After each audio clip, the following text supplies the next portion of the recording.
وقفے کے بعد پروگرام میں پھر سے شامل ہونے کا بہت بہت شکریہ. جیسے کہ آپ جانتے ہیں آج پروگرام میں ہمارے مہمان مصطفیٰ الہی صاحب ہیں جو میڈیکل پامسٹ ہیں اور نیومرولوجسٹ بھی ہیں. آج ہم پامسٹری پہ ہی بات کر رہے ہیں. ان کو ہم نے کہا ہے کہ دوبارہ ہم دعوت دیں گے نیومرولوجی کے حوالے سے بات کرنے پہ.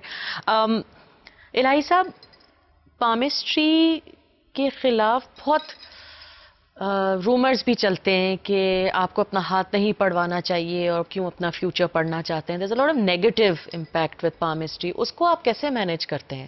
یہ بات آپ کی بالکل درست ہے اور میرا سبجیکٹ تو ظاہر ہے کہ اس حوالے سے اس پوائنٹ آف ویو سے تو ہے ہی نہیں. I take palmistry being as a proper subject. صحیح.